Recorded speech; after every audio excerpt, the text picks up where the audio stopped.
Hey everybody, we are back at it, another product showcase from Hardware Canucks. And this time we have a modest mid-tower from NZXT that is targeted to those looking for something that's going to be cool and quiet, but won't break the bank. It's the H2 Classic Silent Chassis. The case rings in at about $99 and should be available as of March 2011. So let's take a look. The front panel is hidden behind a plastic molded front with brushed aluminum looking faceplate and chrome accents on the edges.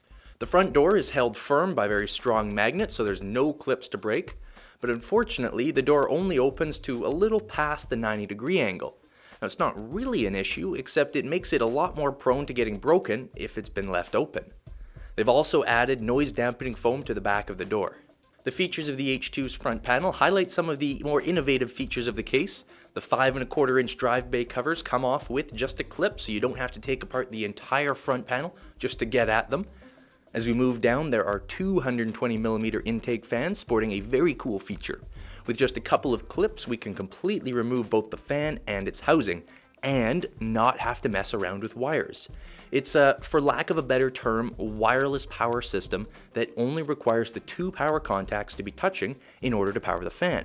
Behind the fans, you'll have full access to the hard drive cage, which features screwless removable hard drive caddies. The system is really quite brilliant and probably one of the best that I've ever seen in a case of this category. Except for one thing. Why did they not opt to include a hard drive hot swap option for at least some of the front drive bays? Here we have very easy to access hard drives at the front. We can get at them within seconds. They're completely toolless, there's no cables to mess around with, and yet the user is still going to have to go through the pain of removing their side panels in order to hook up the power and serial ATA cables inside the computer. However, moving on, ports and power at the top with rubber power button, audio, USB 3, 3 USB 2, a 3-speed fan controller, and reset button.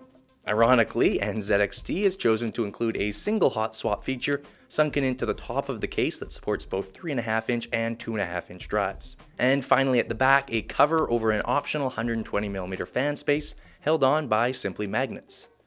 At the back we have the USB 3.0 motherboard plug-in, haven't quite moved over to the internal header system yet, 120mm exhaust fan, motherboard I/O spacing, 7 PCI expansion slots, water tubing holes, bottom mounted power supply, and underneath the power supply, an externally accessible, removable, dual fan dust filter.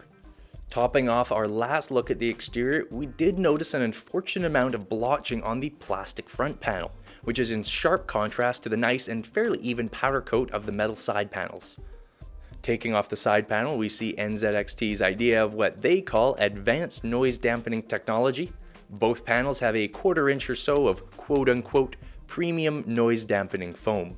Internally, however, there is very little to gripe about the layout. At the bottom, there is room for either longer power supplies or an additional 120mm fan.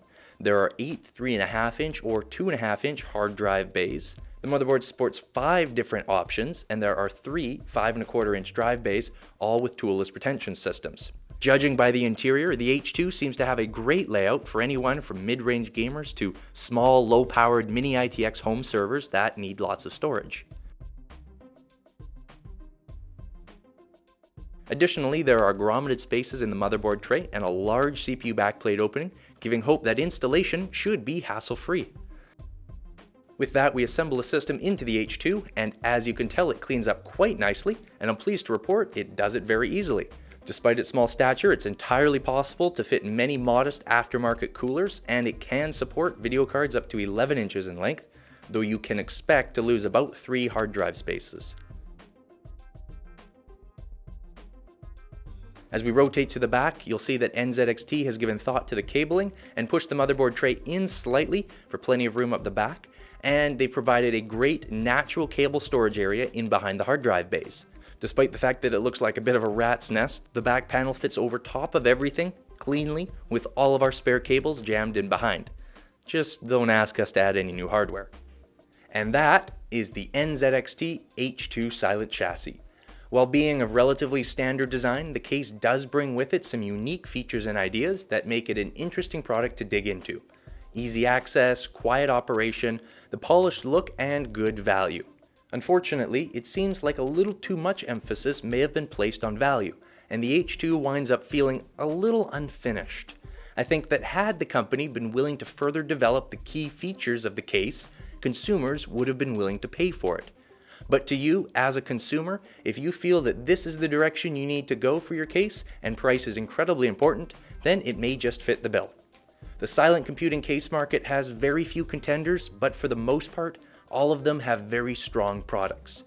Ultimately, the H2 is stepping into an important market with a comparatively underwhelming product.